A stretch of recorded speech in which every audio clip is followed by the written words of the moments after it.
I am starting off today with a chapter called The War. It was Charlotte who had the inside scoop on why everyone was dissing me. I found a note inside my locker at the end of the day. Meet me in room 301 right after school. Come by yourself, Charlotte. She was already inside the room when I walked in. Sup, I said. Hey, she said. She went over to the door, looked left and right, and then closed the door and locked it from the inside. Excuse me. Then she turned to face me and started biting her nail as she talked. Look, I feel bad about what's going on, and I just wanted to tell you what I know. Promise you won't tell anyone I talked to you? Promise. So, Julian had this huge holiday party over winter break, she said. I mean huge. My sister's friend had her sweet 16 at the same place last year. There were like 200 people there. So, I mean, it's a huge place. Yeah, and? Well, pretty much everybody in the whole grade was there. Not everybody, I joked. Right, not everybody, duh. But like even parents were there, you know? Like my parents were there. You know Julian's mom is the vice president of the school board, right? So she knows a lot of people. Anyway, so basically what happened at the party was that Julian went around telling everyone that you punched him because you had emotional problems. What? And that you would have gotten expelled, but his parents begged the school not to expel you. What? And that none of it would have happened in the first place if Tushman hadn't forced you to be friends with Augie. He said his mom thinks that you, quote unquote, snapped under the pressure. I couldn't believe what I was hearing. No one bought into that, right? I said. She shrugged. That's not even the point. The point is he's really popular. And, you know, my mom heard that his mom is actually pushing the school to review Augie's application to Beecher. Can she do that? It's not about Beecher, it's about Beecher not being an inclusion school. That's the type of school that mixes normal kids and kids with special needs. That's just stupid. August doesn't have special needs.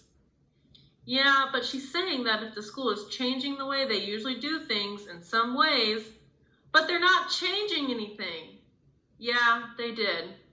Didn't you notice they changed the theme of the New Year art show? In the past years, 5th graders painted self-portraits, but this year they made us do those ridiculous self-portraits as animals, remember? So big deal. I know. I'm not saying I agree. I'm just saying that's what she's saying. I know. This is just so messed up. I know. Anyway, Julian said that he thinks being friends with Augie is bringing you down, and that for your own good, you need to stop hanging out with him so much. And if you start losing all your old friends, it'll be like a big wake-up call. So basically, for your own good, he's going to stop being your friend completely. Newsflash! I stopped being his friend completely first. Yeah, but he's convinced all the boys to stop being your friend for your own good. That's why nobody's talking to you. You're talking to me. Yeah, well, this is more of a boy thing, she explained. The girls are staying neutral, except Savannah's group, because they're going out with Julian's group. But to everybody else, this is really a boy war. I nodded. She tilted her head to one side and pouted like she felt sorry for me. Is it okay that I told you all this? She said. Yeah, of course. I don't care who talks to me or not, I lied. This is all just so dumb. She nodded. Hey, does Augie know any of this? Of course not. At least not from me. In summer? I don't think so. Look, I better go. Just so you know, my mom thinks Julian's mom is a total idiot. She said she thinks people like her are more concerned about what their kids' pictures look like than doing the right thing. You heard about the photoshopping, right? Yeah, that was just sick. Totally, she answered, nodding. Anyway, I better go. I just wanted you to know what was up and stuff. Thanks, Charlotte. I'll let you know if I hear anything else, she said. Before she went out, she looked left and right outside the door to make sure no one saw her leaving.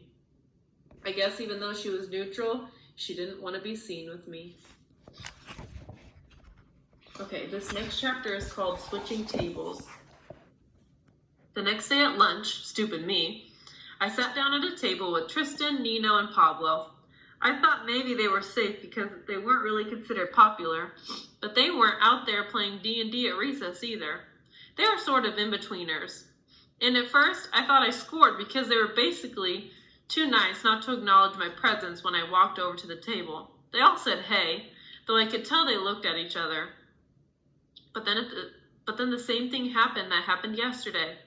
Our lunch table was called, they got their food, and they headed toward a new table on the other side of the cafeteria. Unfortunately, Mrs. G, who was the lunch teacher that day, saw what happened and chased after them. "That's not allowed, boys," she scolded them loudly. "This is not that kind of school. You get right back to your table." Oh great, like that was going to help. Before they could be forced to sit back down at the table, I got up with my tray and walked away really fast. I could hear Mrs. G calling my name, but I pretended not to hear and just kept walking to the other side of the cafeteria behind the lunch counter. "Sit with us, Jack." It was Summer. She and August were sitting at their table and they were both waving me over. Sorry, I need a Kleenex.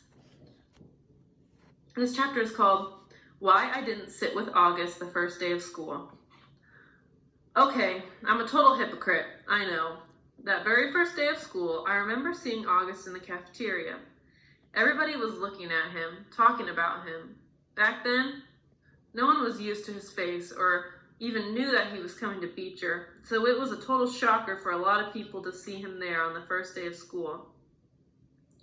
Most kids were even afraid to get near him. So when I saw him going into the cafeteria ahead of me, I knew he'd have no one to sit with, but I just couldn't bring myself to sit with him. I had been hanging out with him all morning long because we had so many classes together, and I guess I was just kind of wanting a little more normal time to chill with other kids. So when I saw him move to a table on the other side of the lunch counter, I purposely found a table as far away from there as I could find. I sat down with Isaiah and Luca, even though I'd never met them before, and we talked about baseball the whole time, and I played basketball with them at recess. They became my lunch table from then on.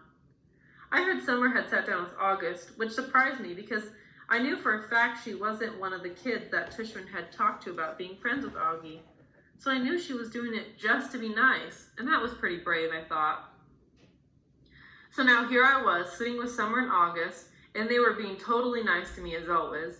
I filled them in about everything Charlotte had told me, except for the whole big part about my having snapped under the pressure of being Augie's friend, or the part about Julian's mom saying that Augie had special needs, or the part about the school board. I guess all I really told them about was how Julian had had a holiday party and had managed to turn the whole grade against me. It just feels so weird, I said, to not have people talking to you, pretending you don't even exist. Augie started smiling. "You think?" he said sarcastically. "Welcome to my world."